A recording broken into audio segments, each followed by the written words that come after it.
See, our quote is, winners don't do different things, they do things differently. And when people ask, what do they do differently? See, winners form the habit of doing things losers don't like to do. And what are the things losers don't like to do? They're the same things winners don't like to do either, but they do it anyway. See, losers don't like to get up in the morning. Winners don't like get up in the morning either, but they get up anyway. See, losers don't like to work hard. Winners don't like to work hard either, but they work hard anyway. See, winners form the habit of doing things losers don't like to do, and they're the same things that they don't want to do, but they do it. See, how many times have you heard that this person is just lucky? Every time he touches dirt becomes gold. And this guy is just unlucky. Every time he touches gold becomes dirt. Well, there's a lot of truth in it if you analyze properly what it means. The person we call lucky, every time they touch dirt becomes gold. Analyze their life.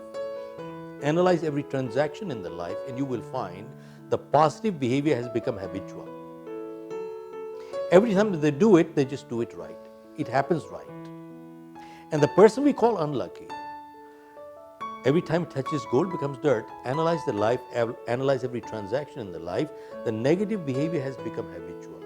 Every time they do it, they just do it wrong. It happens wrong. Reflexes are moving wrong. See, we are all creatures of habits. I don't care how old we are, our parents said one thing, form good habits, and habits form characters. Because 90% of our behavior is habitual, we don't think, we just act. And if we have positive habits, we are a positive character. And if we have negative habits, we are a negative character. And good habits are hard to come by, but they're easy to live with. And bad habits come easy, but they're hard to live with. And before we got the habits got us. So really, winners form the habit of doing things losers don't like to do. And keep one thing in mind. Winning is an event in life. Being a winner is a spirit. I'll share with you one example quickly. 1976, the Olympics was in Montreal.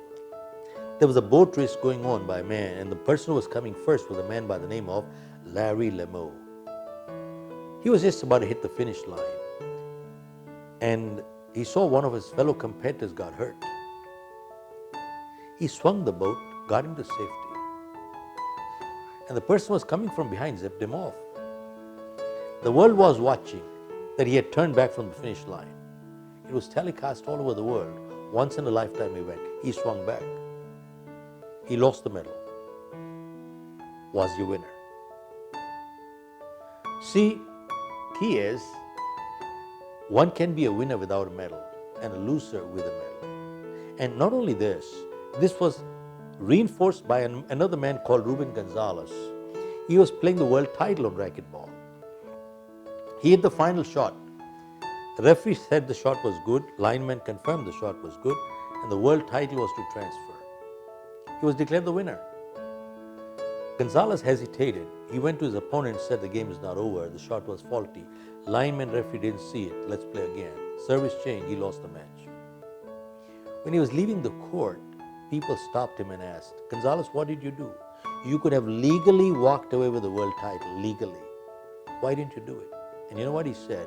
He said, this was the only thing I could do to maintain my integrity. Had I taken the title and come home and see it, it would not be a reminder of my victory, but a permanent reminder of my dishonesty. And what was he saying in unsaid words? I would rather deserve a medal and not have it than have it and not deserve it. See, winning is an event in life. Being a winner is a spirit. One can be a winner without a medal and a loser with a medal. So we need to understand what winning is all about. See, I personally think that if I said to someone, go up to the third floor or the fifth floor and jump from there, nobody's going to do it. Why? Because they understand the law of gravity. Because they fall, they'll be dead. But you see, how many people during our schools and colleges teach us the laws of relationship, laws of communication, and laws of interacting with each other, and laws of courtesy? Where have we been taught? You see, when we do corporate training today, we share with people and the corporate heads I said, what we are doing in your corporation today is repair work. We are repairing here. Now, if you prepare them, you won't have to repair them. Where do you prepare them? You prepare them in schools and colleges. And we've just recently signed up with James Cook University from Australia, the Singapore campus. We're starting out a leadership program in about 8 weeks there. And that's where they've realized, the dean went through my program as my student, and he said, Mr. Khera, we need your program. Because, the education that is coming out today, 90% of students that have come out of colleges, you can't hire them. And all they're teaching is, you're not even teaching them properly, how to live, how to make a living, but they don't know how to live. One teaches us how to make a living, the other teaches us how to live. And sadly, one without the other is incomplete. So what the education we're getting today is totally absurd. And I said one thing, with the speed of change, the way things are happening, Mercedes, a client of ours, their executive wrote that going into the future, our competitors will not be automobile manufacturers, they'll be Googles and the Amazons. Who knows what's coming? And with the speed of change, products are getting obsolete the day they're getting launched. Knowledge is getting obsolete within 2 to 3 years. Go check out engineering graduates. By the time they get to the 4th year, what they learned the first year became obsolete. Medical graduates, by the time they get to the 4th and the 5th year, what they learned the first year became obsolete. So it's become a cliche. The only constant is change. So I was writing an article which I'm sending it to New York Times for publication. Is there anything else in this world that is constant? Answer is yes. And why not master those constants? Then no matter what happens, you'll still always be a flower of all seasons. And that means, what are the 3 skills that will never change, they will never change, they have never changed? 1 is people skills, 2 persuasion skills, 3 prioritizing skills. They have never changed, they will never change. Now I can go on and on and on, it'll take me a long time, but go check out all over the world. We don't have business problems, we have people problems. And when we take care of people problems, most of our business problems are automatically resolved. 2, all over the world, we are hired for our skills, but we are fired for our behavior. 3, lower a person is in life, 90% of the time goes in technical skills, less than 10% people skills.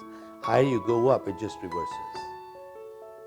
I'm just go on. There's so much more. And then people skills, and 2 persuasion skills. What does that mean? Persuasion means ability to influence, ability to convince, ability to negotiate, ability to sell. Who doesn't need it? A candidate at a job interview, what's he doing? Selling. For which he needs what? Persuasion skills. A boy girl proposing to get married, what are they doing? Persuading. A lawyer arguing in front of the judge, what's he doing? Persuading. A politician giving speeches to get votes, what's he doing? Persuading. And what am I doing on the television with you? Persuading. See, based on my ability or inability to persuade, either you are accepting what I'm saying or mentally rejecting what I'm saying. So professionals understand the value of persuasion because they want to deliver results. In life, results are rewarded, efforts are not, which really means we judge ourselves by our intentions, but the world judges us by our actions. And finally, prioritizing skills. Now, priorities are based on values. And when we talk of values, we're not talking yours and mine, we're talking universal values, eternal values. Universal means they cross country, cross culture, cross religion, and eternal means they were here before we came, they will be here after we are gone. Now look at this. The amount of time-saving devices we have today, we've never had that many in history, yet we don't have time. You know why? Somewhere we messed up our priorities, and I'm guilty myself. And when we mess up our priorities, we forget to distinguish between what's urgent in life and what's important in life. Urgent may or may not be important, and important may or may not be urgent. But interestingly, whenever we ignore what is important, it converts into urgent. See, exercising every day is important, but it's not urgent. Health is important, but not urgent. If I have a crucial meeting tonight, I can't exercise, it's not the end of the world. But if I ignore my health long enough, guess what will happen? I'll end up in the hospital. See, in life, relationships are important, but they're not urgent. But if you ignore relationship long enough, guess what happens? we start talking to our lawyers. And sadly, when people keep saying, when they mess up their priorities, they keep saying, oh, I don't have enough time. Time comes and time goes away. Time comes, time goes away. Time comes and time goes away. And you ask people, is this statement true? Time comes and time goes away. The answer will be yes, but absolutely incorrect answer. The correct answer is time does not come and go away. We come and we go away. That's it. No, well, the two things separately, but a person ought to be goal-oriented all their life. And the goals should be short-term, mid-term, long-term. And sadly, there was a study done which said less than 3% people in this world have goals. Most people have dreams and they think they have goals, and there's a big difference. A goal is a dream with a deadline, clear direction, and a plan of action. And less than 3% people have it. And there's a big difference between a goal and a dream, and a goal in a head versus a goal on paper. There's a big difference on that. So really, a person has to have goals. Look at this. Supposing you have two teams in a football game, all ready to charge up, and supposing you take the posts away, what have you done to the game? There's no game left. How do you keep a score? Where are you? There's no game. Similarly, when people are going through life without goals, they don't know what they are doing. My question is, would you sit in a bus or a train or a plane without knowing where you're going? Answer is no. Then why do people go through life without knowing where they're going, with no goals? You know, it is sad but true. We spend more time planning a party or a vacation than planning our lives. That is true. So how can you go aimlessly?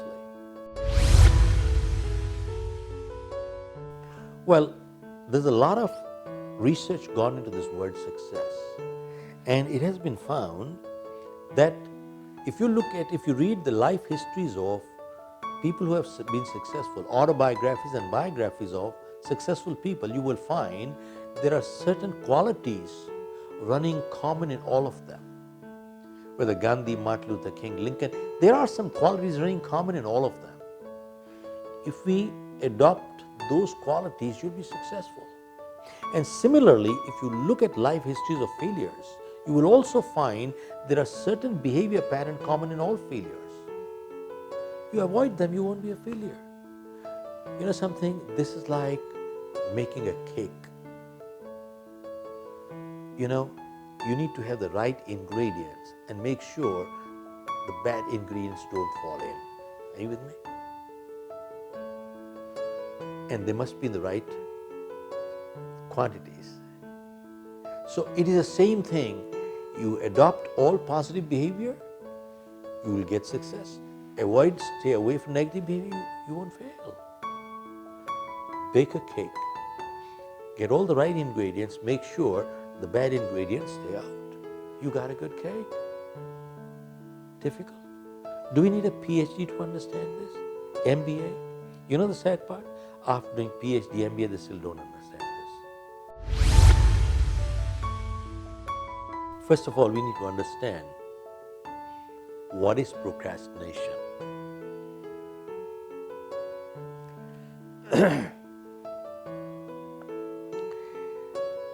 Procrastination, it is,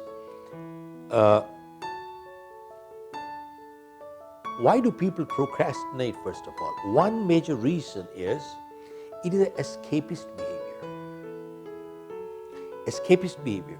See, they don't have the guts to face up to the situation, so they keep postponing. They'd like to do what's easy to do, not what's important to do. And they keep postponing. And the more they postpone, the price tag becomes higher and higher and higher. So really, people need to understand, you need to look at your priorities. Do your priorities first, based on your priorities. And we all make to-do lists. Get your most important on the top. Most people do the easy stuff first. But no, do the most important first. And if you never get to the second one, it's okay. But you see, if you got all the easy one and the important one is left out, you messed up. But if you got only the important one done and rest all left up, no problem, because you got the most important done. So we need to start understanding, start doing what's important, not what's easy. And that's the only way to get out of procrastination. Have the guts to face up to the situation, and that's it. I would make plans, and on minor issues, I'd go with the flow. Minor issues, I'd go with the flow, but nothing beyond it. I mean, you are drifting. You don't know where you're going. So I would not just look at it as just go with the flow, which is what people tell, just keep moving with the flow. Well, there are certain things, yes. I mean, if they are minor issues, I'd go with the flow. But if it's beyond that, major issues, I will not go with the flow. I'd go based on a plan. I mean, you start thinking about it. When Edmund Hillary went up to the Everest, he was not taking an evening walk after dinner. You tell me, was he taking an evening walk after dinner? I'll just take an evening walk, and he reached Mount Everest. Does it happen such things like this? Nothing great in life gets achieved like this. You got to have a plan. That's it. Okay. That's one of my favorite subjects on the happiness, because my next book is coming up, which is on relationships and happiness. You know something, I'm writing this right now and editing it. You need 5 things to be happy in life. One missing, you can't be a happy person. One, you need good health. Health is crucial. Why health? Health gives you stamina, energy, sustenance. Without health, you got nothing. You got everything else in the world. You're zero. So one crucial thing is, we need good health to be a happy person. 2, you need wealth. Now, there are people who say money is not important. Yeah, money is not important. You know who are the kind of people who say money is not important? Either they're stupid or they're billionaires. I'm not saying money is the most important thing. Money is important. It is very important. And people say money is the root of all evils. No. Money is not the root of all evils. It is the love of money that's the root of all evils. And what we're saying is, money is wonderful. Money is only a medium of exchange. Money is a reward you give me when I give you goods and services. You reward me with money. The more goods and services I give you, you reward me more with money. What's wrong with that? Nothing wrong with that. See, money is food for the hungry. Money is medicine for the sick. Money is shelter for the homeless. Money is wonderful. I've learned one thing. Money is good in good hands, always does good. Money in evil hands always does evil. And third thing, to be happy, you need good relationships in life. A person who doesn't have good relationships, they're emotionally bankrupt. What do you have life? Nothing to live for. They're unhappy people. And fourth thing that you need to be happy in life is live a purposeful life, meaningful life. You see, the meaning and the purpose gives you fulfillment. You know something? It is your meaning gives you fulfillment. And that meaning somehow comes by doing something beyond you, and for which a person does need to be a little selfless and go beyond themselves. And purposeful life is a wonderful life. It gives fulfillment. Otherwise, it is empty. And emptiness is never happiness. And the fifth thing that brings happiness is, if you want to be a happy person, count your blessings. Count your blessings. Be grateful for what you have, and don't keep grudging for what you don't have. And you know something? People who keep grudging all the time, they hold grudges, they're abusing everybody, the whole damn world, and they're holding grudges, they can never be happy people. How can they be happy? You know something? You need minimum 5 ingredients to be a happy person in life. That's a person who is emotionally balanced. Well, I did mention briefly, but you know, it's our attitude. How do we handle stress? It's not a one-liner. And I don't want to just throw a one-liner and that's the way to handle stress. But we need to get our attitude right. And unless we get our attitude right, I don't care what you do in life, nothing's going to work. All things are escapist behavior. They say, oh, let me run out of this stress, go for a vacation to Mauritius. Well, you take the stress to Mauritius with you. That's all. You're carrying your stress to Mauritius. And you fight there. So it's not worth it. You got to get your attitude right. And that's about it. Well, I've defined in my book, a man by the name of Earl Nightingale, success is not a destination, it's a journey. You never get there. From here you want to get here, from here you want to get here, from here you want to get here. One, it is progressive, ongoing, and you need to feel success internally. You can't make me successful, I got to feel success inside me. It is internal, not external. No wonder many times what appears success externally is total emptiness internally. No wonder billionaires like Elvis Presley, Marilyn Monroe, Michael Jackson, they take drugs, commit suicide. Man, they're billionaires. Why did they have to do that? You know something, the world looked at them as successful, but inside they felt empty. They said, pack up, leave. So success is a progressive realization of a worthy goal. Worthy, can people have unworthy goals in life? Answer is yes. And what makes a goal worthy? It's a value system. Now, that's going to take another half an hour. It's a value system which makes it worthy. And finally, you have to have a goal and a target in life. Progressive realization of a worthy goal, it's ongoing. Well, I would judge success anywhere. It's based on a person's emotional balance, a person's relationships. Look at them. People have relationships within family, while they're growing up, it's parents, kids, it is siblings between their own relationships, people relationship with their friends. You grow up, your relationship with your colleagues, your outputs, what are you doing? Look at your outputs that you're coming up with. I mean, there are so many parameters of success. I mean, everywhere. You look at a person's relationship, you look at a person's emotional balance, you look at a person's calmness, you look at the output, productivity, look at what they input. So all these things make a contribution. I'll just share with you what will bring success. We share. And I share with my participants in my programs, where you will be 5 years from now will be determined by two things. One, the books you read and the company you keep. Where we are today is also the result of the books we read in the past 5 years and the company we kept in the past 5 years. That's where we are today. And where we will be determined by these two things. You know what that means? Books are input that you put in your mind, and the company you keep is also the input. See, input determines output. There was a study done which said 90% of rapists are addicts to pornography. 90% of rapists are addicts to pornography.